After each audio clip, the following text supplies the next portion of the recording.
Welcome to the For the Gospel podcast, where we provide sound doctrine for everyday people. I'm your host, Costi Hinn, and I want to welcome our listeners on Apple and Spotify and those enjoying this on our YouTube video podcast format. This is episode 2 of our series, 5 Priorities for a Winning Christmas. And last time we put Santa in his place, we emphasized Christ. And this episode is all about family.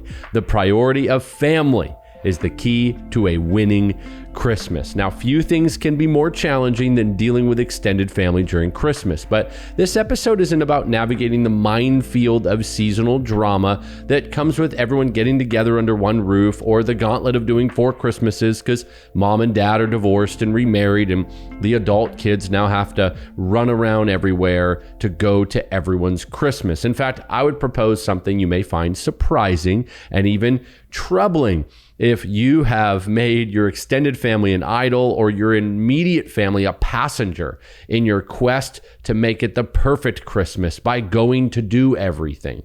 Let me illustrate what I mean with a story. The names have been changed to protect the identity of the innocent. Troy and Carrie, we'll call them, are married. They have 2 young kids, ages 12 and 10, and it's Christmas time. Troy's mother calls, insisting that he make it a priority to bring the family to her house this year. After all, she wants all the family photos, the white elephant tradition, and the special baking session to all be maintained year over year. It's kind of her world, and we're all just living in it. Meanwhile, Carrie's dad isn't doing the best health-wise. It's difficult to see him as much these days because he's back east. They live in California, and getting the family across the country during the holidays is tough and it's expensive. Now, Carrie's mom has called a few times and guilt-tripped Carrie, saying, this could be his last Christmas. And she's been saying that for the last 4 years. But Carrie fears each year will be the fulfillment of that prediction. Now, she told her mom that they'd be happy to come out before the holidays or even after, but her mother insists it's got to be every Christmas. On the home front, their oldest child is having serious issues in school and starting to exhibit that preteen rebellious streak that we sometimes hear about. She's allowed a phone for emergencies or in specific situations, but doesn't have her own iPhone. And so she's throwing a fit about how she's the only one left at school without a phone, and she doesn't have Snapchat or Instagram or TikTok. And so the pressure is on this year to give her what she wants. On the flip side, their 10-year-old son has basketball right up to the holidays, and he's in the school play. Between that and some light weekend church involvement, people like Troy and Carrie, my made-up characters, are feeling pulled in 100 directions. Meanwhile, Carrie has been racking the credit card ahead of time because all of the discounts and deals started earlier this year, and she's gone a little bit overboard doing what I call going broke, saving money, and she has overspent. Now, Troy mentioned something about a Christmas bonus, so she's thinking he'll snag a few grand around the 20th and take a chunk out of the credit card. That is, if they don't have to see family or deal with any unexpected expenses. Meanwhile, Troy hasn't told Carrie that his boss is pushing hard for a project to be done by the 24th. He'll be working on Christmas Eve, even though it's a Sunday, and she'll need to go to the church service alone, likely anchor things so he can finish strong if he even has a shot at the Christmas bonus. Now, that sounds like a cliche Christmas movie, but let's be honest. That is a version of the rat race that many people clamor through every single year. You could change the specifics, but the pressure's on. And what happens to family? Dinner around the table gets rushed or bumped altogether. Finances become a fight. Dad's frustrated. Mom's anxious. Kids are spinning in the middle of it all. And if you've got in-laws, they can easily become outlaws when you don't do what they expect on the timeline they expected. And ultimately, your immediate family goes on the back burner. Pleasing everyone else takes the lead, and expectations are breeding frustration all over the place. And listen, if you're a husband, I want to challenge you, brother. Take the unhappy holidays by the horns and steer them where they need to go. It's Advent. It's Christmas. It's time to slow down in ways that help increase the emphasis on what matters most. We need to think about the Lord We need to meditate on his coming to earth to redeem us. This is a time to make memories around not the gifts and the guilt trips, but around Christ. He's the centerpiece. He's the rudder. He's the star of it all. And I know Christmas has wonderful traditions and special things that bring back memories of your childhood. Those are good. Those are right. Those are wonderful. And I know every wife will have her special desires that a husband longs to fulfill during these seasons. And I know the kids are kids, and trying to get them not to think about presents is like trying to get lions to ignore a herd of injured zebras. I understand, and we're all together in this. But family should be one of your and my top priorities. And by that, I mean those whom God has given you in close proximity. These are our family members, our children, our husbands, our wives. If you're single, these are those around you, your parents. This is your siblings. If you've got no immediate family, this is your church family. If you've got a husband or a wife or children, you've got a very high responsibility to disciple and lead and love and care for and model a love for Christ above everything else. And in all relationships, that is the priority for the Christian. Now, if you're single, these are times where you take advantage of the freedom to enjoy your parents and your siblings in these years. For one day, if the Lord wills, you'll have a husband or wife to please. And the hardest part of the season is going to be deciding who else to disappoint, because it can't be him or her. If you're alone this Christmas, I'd encourage you to cling to your church family as a priority. That's the beauty of the body of Christ. Spiritual family can be just as bonded, if not more, than blood relatives. Maybe you're somebody who's listening to this and you're divorced, or you're hurting this season because of loss. I want to encourage you, resist the urge to hide or shut down. Resist the urge of feeling like you're just a burden, or seeing yourself as a victim or the loner because you don't have your loved one, or brokenness has tried to steal your joy. Get around people who love you. Cling to your church family, and ultimately look to Christ. It must be said also that while the priority of family is the key to a winning Christmas, that comes with important qualifications that must be made. And so let me break down 5 aspects of this winning strategy. If you're going to prioritize family to contribute to winning this Christmas, number 1, the discipleship of your home matters more than hurt feelings. The discipleship of your home matters more than hurt feelings. And each of these various points will have different applications for different people depending on life stage, but roll with me here. Look, nothing is more important than the spiritual health of your home during this season and every season. That doesn't mean you cut everyone off and you hermit yourself up with your immediate only, but it means you make a plan ahead of time so the holidays don't become the tail wagging the dog. You need to set the course proactively and ensure spiritual priorities are in place. Block off the quality time in the calendar so nothing gets in the way, and make sure that on the other side of December 25th are feelings of joy, sweet memories, laughter, worship, and a deeper bond, rather than feeling exhausted, disconnected, and empty. I can't tell you how many families I talked to in years past that say, man, I feel like we just wasted Christmas on so many things that don't matter, and our family got the short end of the stick. Listen, that does not have to be you. Number 2, set your family time before most everything else. If your spiritual priorities are in line with Christ, as we unpacked in the last episode, then it's time to set your family time before most everything else. Yes, there's work. You need to provide and work hard and do your job, and your yes is your yes. And there's events, but no, nothing is more important than your family knowing they are your highest priority outside of Christ. Now, I've got another point later on about this going to unhealthy lengths, but let's just say we don't have a problem in our society as much with idolizing family as we do neglecting it. And so I want to address this one high on our list. Look at the calendar.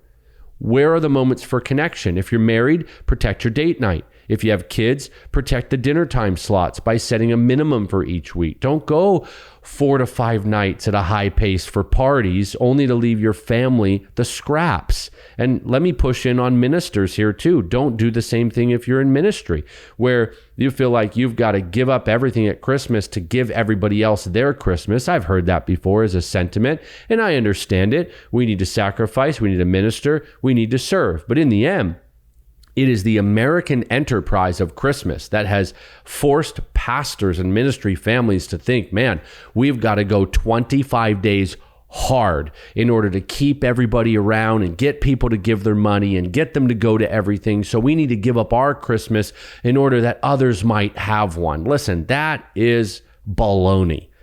That is lies. And that is the American enterprise of church and Christmas, deceiving you into thinking that you are Jesus and you need to bring them all together. No, we want to serve. Let's be faithful. Let's lay ourselves down and be sacrificial. But look, this Christmas, you need to face the hard truth, whether in your ministry or not. Keeping everybody else happy and leaving your family in the dust is not noble. It's not Christ-like. And perhaps for some of us, it's time to tell the boss no. It's time to even tell the church no. I'll keep my spiritual priorities in order. I'll obey the commands of Christ, but I'm not going to go to everything every night and do everything. And maybe you need to tell some people this season, hey, I'm not able to do that day, but I can do another day. Look, let down those friends and others having loved your family well. Number 3, less is more. And I'm not talking about family time. I'm talking about keeping it simple with your family. You know what I'm so surprised by, and this would be personal even in my own life, how often less is more during the Advent season. Keeping it simple, slowing down, maybe doing something counterintuitive. I've got to tell you an honest story here. This is an illustration that may hit home for some of you, and some of you might just laugh, but I stumbled onto this one last year. And it's something we started doing, and now we're doing it again. We thought it's either going to be adventure or disaster, one or the other. And it turns out we tapped into something unexpected. You know, in our home, I'm the Christmas crazy one. I love it. I love the lights. I love the music. I love the hot apple cider. I love the slowing down. I love being up on the roof. I put up the wreaths. I do the lights. We deck out the tree, the whole bit. And when I say decking out a tree, I mean, maybe, just maybe, you can take the kid out of the prosperity gospel, but you can't take the Christmas tree from the prosperity gospel out of the kid.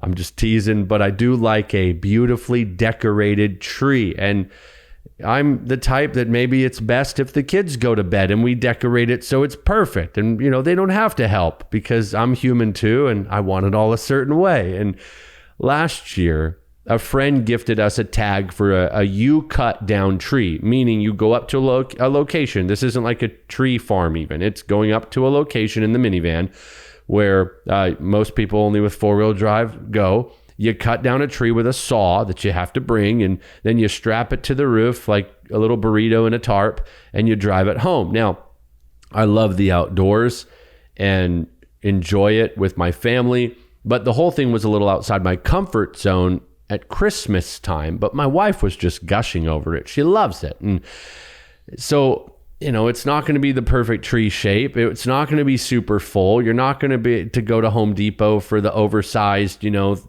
tree with the shape, and you put the angel on top because it's got the perfect thing and the whole deal.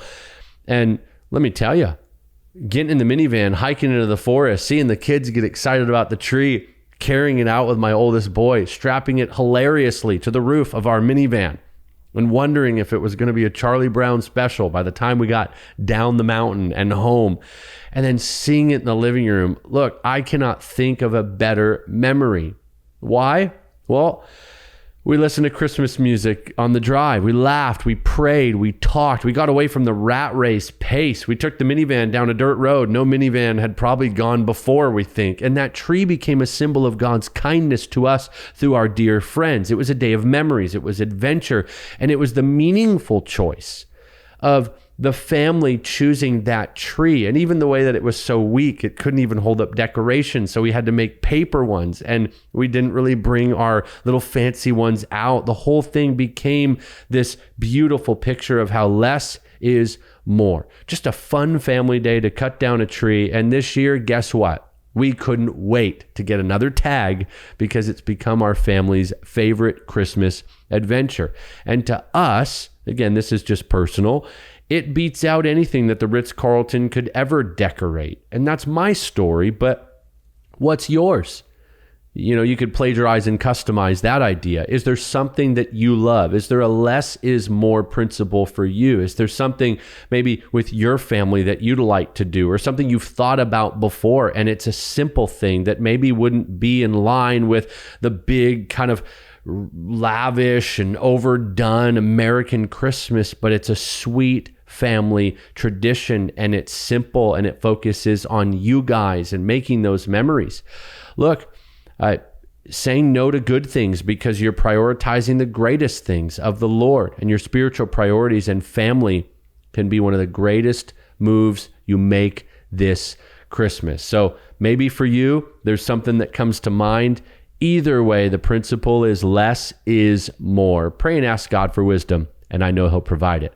Another great way to kind of parse this idea down of family as a priority at Christmas is serve others as a family or with your family. Nothing puts everyone on the same page and bonds a family like serving others together. Now, this could be in your local church, and it ought to be that we serve in our local church, but it also could be part of the community as a local effort to meet the needs of hurting people during the holidays, maybe to expose your family to situations or contexts that are out of the norm for them.